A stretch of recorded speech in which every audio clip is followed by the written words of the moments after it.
we have preachers, and in the denominational world, what are they most frequently called? Pastors. Pastors. Which is really interesting to me, because in the Bible, they are more akin to deacons. And so, a lot of times you have churches where I'm not picking on you, Jonathan, but in churches you have the preacher meet with the elders, or as part of the elders' meetings all the time, but really he should be more with the deacons and treated as a deacon. Someone who is a servant and who is heeding the elders. In the New Testament, we see that the work of a deacon is not necessarily defined so much, because they do reach a great deal of services, but historically deacons have been elder helpers in their work. And it is the elders who are over the church.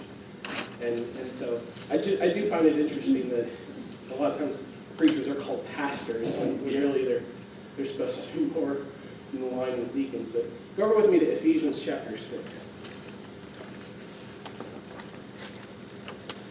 One thing on that, though, I will say that there's a distinct difference between deacon, evangelist, and elder. They're all three distinct. An evangelist is a servant, but he's more of a servant and a minister of the word specifically, though, of the word of God, I think, if you read through 1st and 2nd Timothy, I think that's the idea. So yeah, I agree with you about the idea that, yeah, it is ironic that he's called the pastor. Yeah, and you're right. That idea of being a servant, a minister, is very much akin. But I would say the deacons is more of a servant with the physical needs of the church, and an evangelist is more of a spiritual minister, you might say. That's how I've always understood the difference. So yeah, looking at the idea of deacons, though, and again, going back to the qualifications, what are those qualifications based on physical service? Well, I mean, that obviously there's a spiritual element to it. I mean, yeah. And this is important for us to see, that their qualifications are spiritual. Yeah. Because their work is spiritual. Right. Though they do address physical things. Right. Yes. And I think that's important for us to understand, because a lot of times, at least in a lot of people's mindsets, they see deacons as glorified janitors. And they're not. And again, the work, especially looking at verse 9 and verse 13, is spiritual. The emphasis there is on the spiritual. And so what you see when talking about deacons throughout the New Testament, Paul and the writers of the New Testament look at deacons as co-laborers in the gospel. You go to Ephesians chapter 6 and verse 21. Paul, he's writing to the Ephesian brethren, and he says, "But that you also may know about my circumstances, how I'm doing, the beloved brother and faithful minister in the Lord will make everything known to you." Again, talking about Tychicus, he's a faithful minister in the Lord. Go over to Colossians chapter 1. And again, these are relating to men who are preaching the gospel. Colossians chapter 1, talking about Epaphras. Just as you learned it from Epaphras, talking about the truth, our beloved brother, or our beloved fellow bondservant, who is a faithful servant of Christ on our behalf. Or you go over to 1 Timothy chapter 4. And in verse 6, talking about Timothy, it says, "In pointing out these things to the brethren, you will be a good servant of Christ Jesus, constantly nourished on the words of the faith and of the sound doctrine which you have been following. So we have deacons, we have evangelists who are described as servants, Right. faithful servants in the word.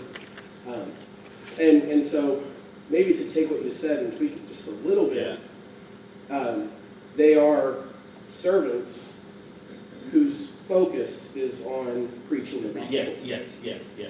That's the point that that's the point I was trying to make. Yeah. Yeah. Sorry, Jim, go ahead.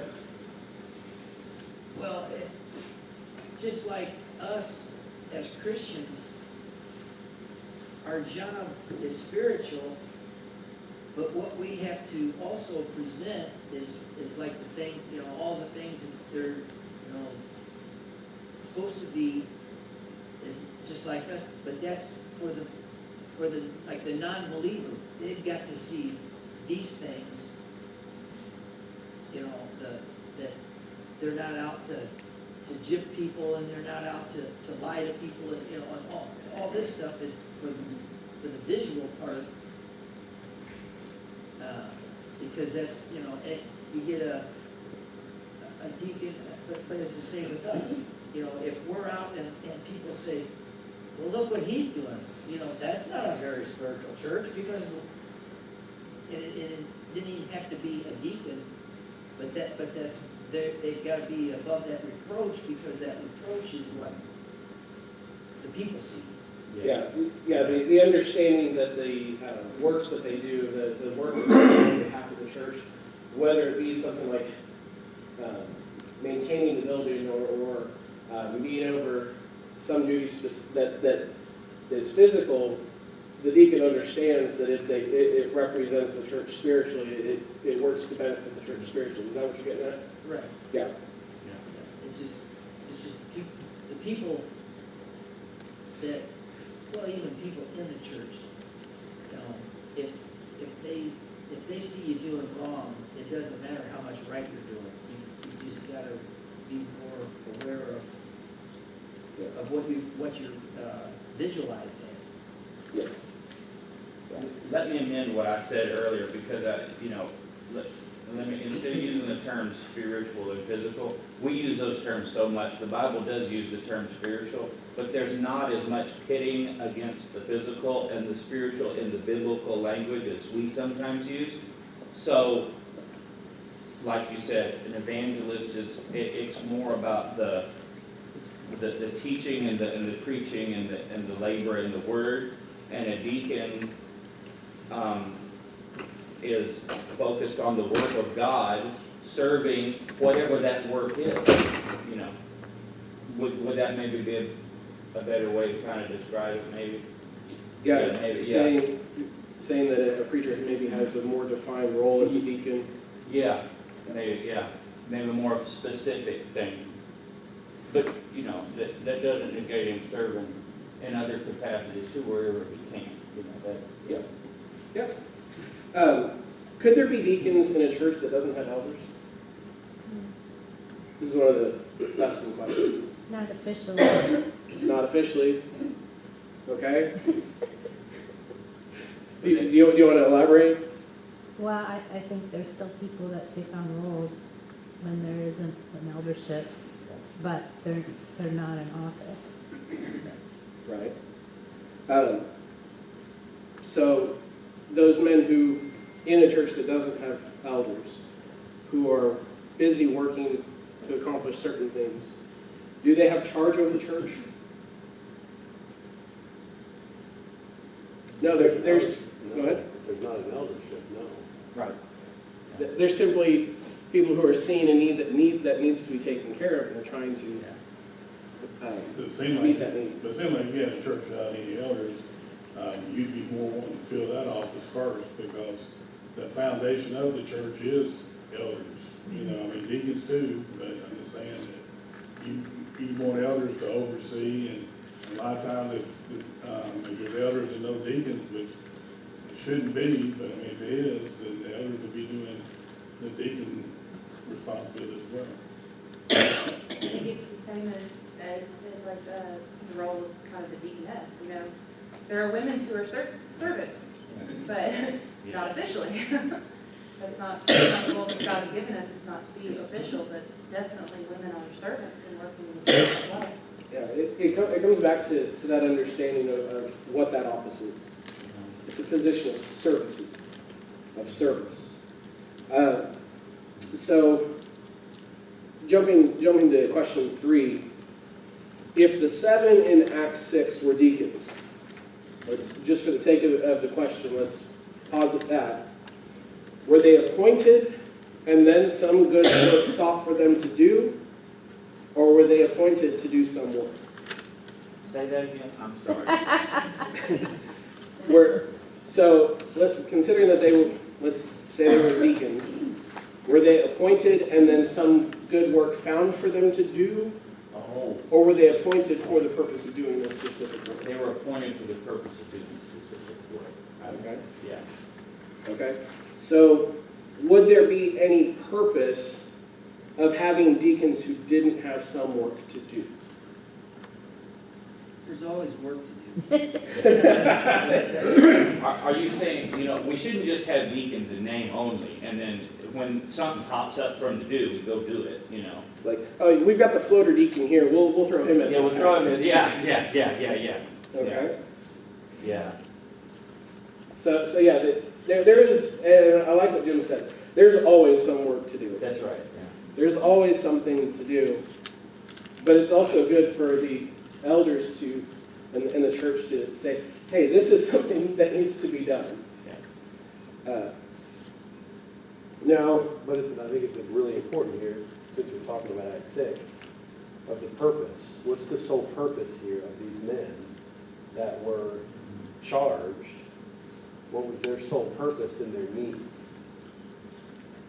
Their sole purpose in their need was to make sure that things were taken care of so that those who were evangelizing weren't burdened, okay, by the need to take care of the individual saints that had needs.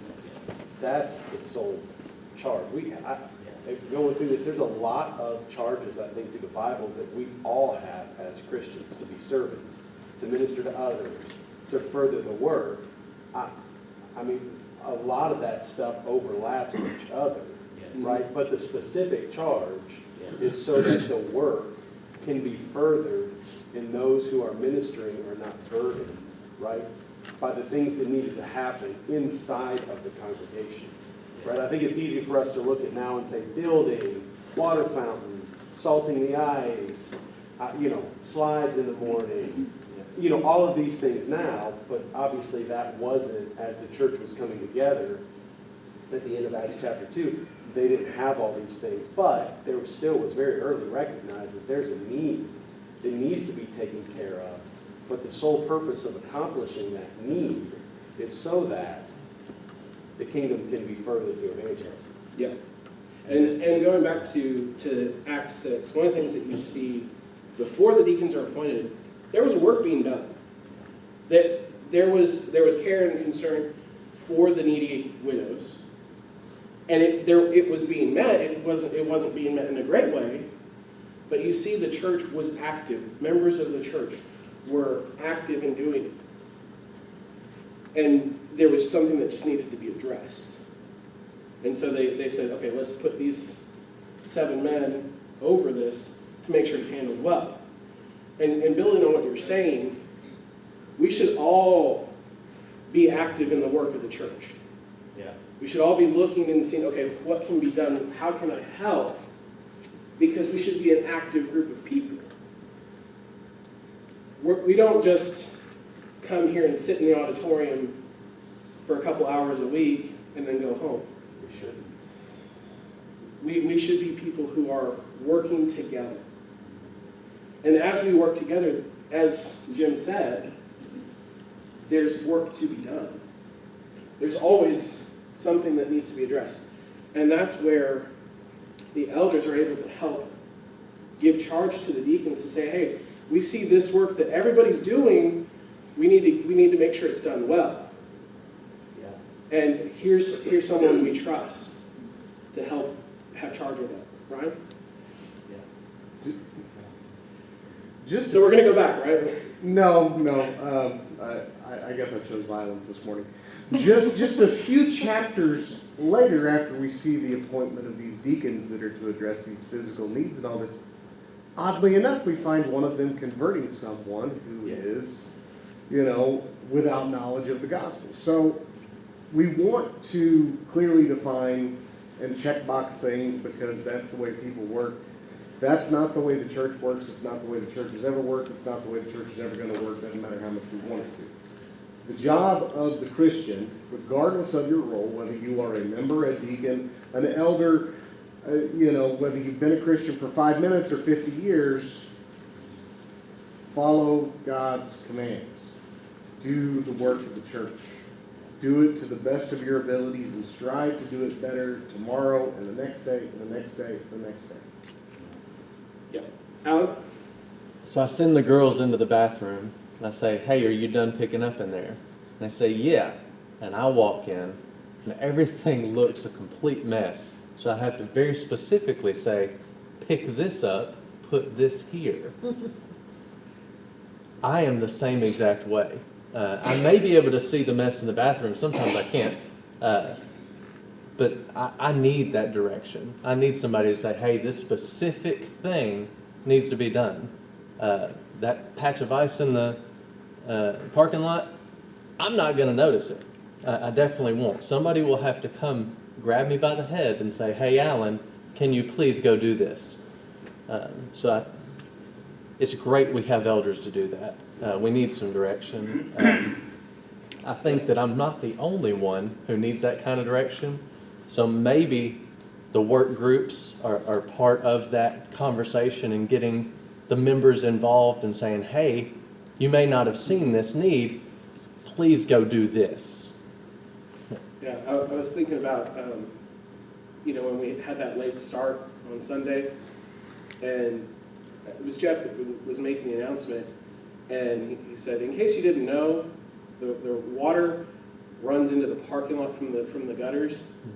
At least for me, that was a light bulb moment. Yeah. Because Jeff explained, okay, this is why we did this.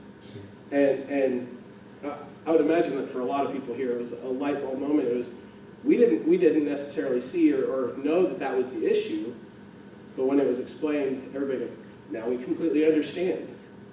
And having the elders who are able to see that, and having deacons who are also active and involved in that work, who are able to explain, this is why this is happening, they're able to put those eyes on to make sure that it is not only handled, but handled well. Yeah. Going back to what Ryan said, I like the idea of defining this instead of it being rigid boxes that we put everybody in where you only do your work within the box. It's more or less, there is the work of the church and we all need together to accomplish that.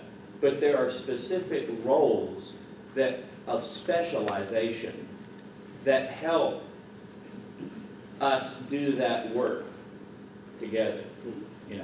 I guess that's just another way of saying what you were trying to say. I'm just trying. Obviously, I'm trying to think it through. I'm trying to think this through in my head myself, and the way that I do that is by speaking out loud. I do that when I'm by myself, which is sometimes really. I'll see you later. There you go. So now going back to question 2, because this is kind of where we're heading with this discussion. Yeah. If elders and deacons have their meetings together, can the deacons help decide matters in the church? No. No? I guess it kind of depends on how you define help, right? I think they can enforce their opinion, and, we would take that in consideration. Okay. Think of it like the husband-wife relationship. That's exactly. There's someone with the final say, but both can have their voice. Yeah, the elders are responsible for making the decision, ultimately, right? The elders are the ones that are saying, okay, this is the course of action. would they be wise in making a decision about something that they put somebody over that's responsible for the ins and outs of it? Would they be wise in completely leaving them out of the conversation?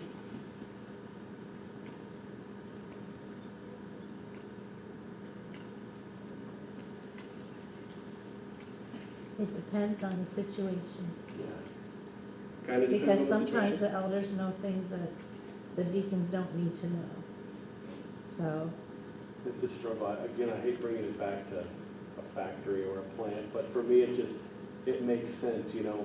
I don't know how many people have ever been in a factory before, but I don't, sometimes it's very difficult. You want the engagement of the people from a leadership perspective that are in that facility, right? But at lunchtime, right, you very rarely hear of the plant manager walking in and saying, hey, guys, we'd like to take a poll, right, of all the things that you guys would like to change in this facility, right? Or even a lot of times, sometimes when you start asking about opinions from a leadership perspective, you're going to get the opinions, right? But the problem is people tie themselves to those opinions. And if they don't wind up getting that decision their way, right, it begins to cause a lot of underlying issues. So, you know, maybe one day I'll be blessed to be an elder, but from a wisdom perspective, the manner in which you go about things is sometimes a two-edged sword, right? Exactly. Because you're not going to be able to make everybody happy, right? You want to be able to have the pulse of your sheep from a leadership perspective, but also the manner in which you go about soliciting information, right? Sometimes can be very unwise because you can do more harm walking in at lunchtime, asking the break room, right, what they think about the paper towels in the break room, and everybody's going to have a different opinion about it. And if they don't choose that one paper towel, there's going to be a sect or group of people, right, that are extremely upset from that. Team Blue Towel. You know? Yeah. So, yeah, and the reason I asked this question and ask it this way, because I want us to see and appreciate the difficult position and the difficult task that lies in front of our elders. They have to make the decision, okay, are we going to put this before the congregation? Are we going to ask people what they think? Or, you know, is this something that we feel we have a good enough handle on to be able to make that choice? They have to weigh those things. And leading with wisdom is hard because they're having to see and see the end of a matter at the start.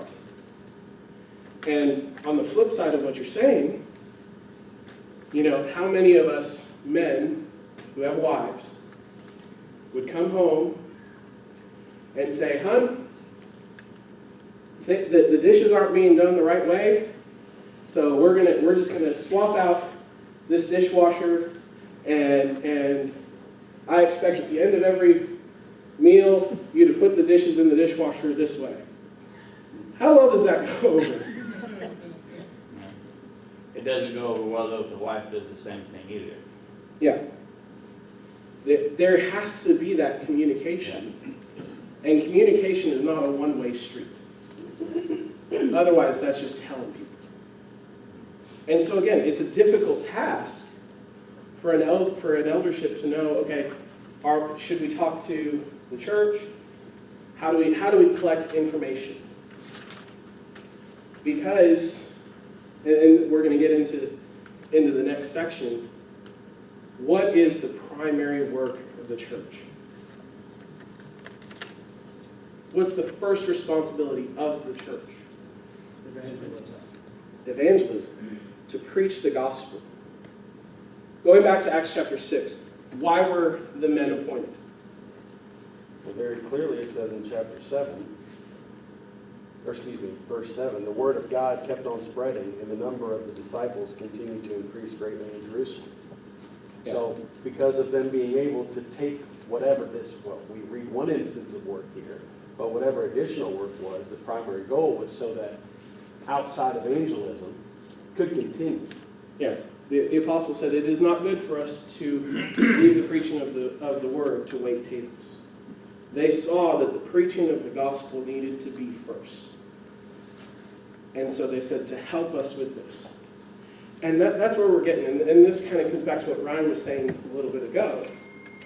Working as a church, working together, we have to understand what our first mission is. And that is to preach the gospel, to teach the world about Jesus Christ.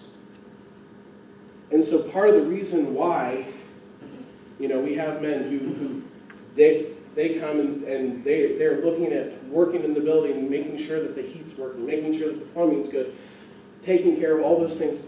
It's not because those things in and of themselves are the most important thing. They come in because they know that making sure that those things are taken care of helps us focus on the primary mission. And I think this is a difficult thing for a lot of organizations to understand. You see this happen a lot in organizations around the world. They lose sight of what their mission is. I've seen churches that add work onto the church that the church was never intended to do. And they become so consumed in doing this extra work that they don't do what they're supposed to. They say, oh, this work here, it was just so big, we just ended up shutting our doors so that we could do this work. And so you have a church shutting their doors so that they can be a soup kitchen. And it doesn't make sense. Any thoughts, comments? Did I stir the pot enough, Marty? Did I throw enough? Marty's like, yeah. I think, like you said, it kind of goes back to what, I think it's Jesus, I may be throwing off, but he said, if men will not work with the running meat, and will be worse than a heathen and a tax collector to you, if he will not take care of his own family. And so, what does that really have to do with whether or not you can be considered a good Christian or in good standing if you're not doing physical things? Like, if this person was going out and preaching and doing nothing but that, but then their family was suffering, I mean, isn't that a good thing? But obviously not. That's what Jim said. It's like everybody has to, you have to take care of the basics. Yeah. And the basics have to be good. And then you have to focus on the priority. Yeah. But focusing on the priority doesn't mean that you magically, if you focus on the priority, then everything else will magically take care of itself. It won't. Focusing on the priority is what I'm going to talk about in the lesson. It's what reorganizes the importance of everything else. It doesn't mean you only do that. It reorganizes, which is what you're saying. Everything else has to be in servitude to that work, instead of the work being lost in the multitude of all the little things that need to be done. Remember when we were stuck in the house, Jonathan, during COVID? Yeah. Right? And I became super hyper-focused on my crown mold. Yeah. Yeah. There were gaps that were coming. I saw things that I never saw before. Yeah. Because I was stuck in the house, and I became focused inward. Yeah. Right? But what happened when I got outside the house? The crown molding didn't seem to be so much of an issue. Yeah. Right? And so I think sometimes when we look at that, is a church, Yeah. when we become super hyper-focused on just here, Yeah. right?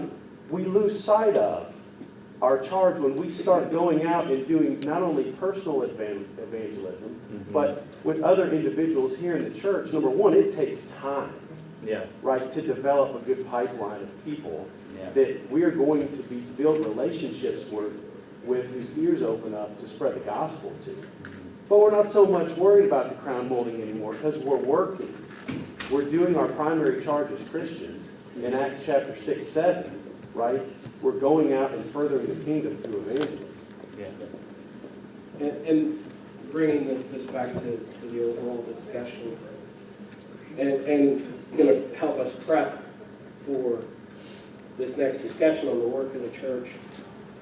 when we are so focused on the internals, usually it's a sign that we've forgotten the external. Yeah, That we've forgotten to preach the gospel. yeah. When we're so focused on, the color of the paper towels, that's a sign of an unhealthy focus. Because in the grand scheme of things, what does the color of the paper towels matter? In the grand scheme of things, does it really matter if we sing 4 songs before the sermon or 2? It doesn't really matter. What matters is are we singing and teaching one another? Are we praising God? And that's why we do have to have these conversations, because sometimes we can get a little twisted in our own opinion. And one of the reasons I'm so thankful for our elders is because they are trying to make sure that the important things are the important things, and that we're focused on working on those. Thank you.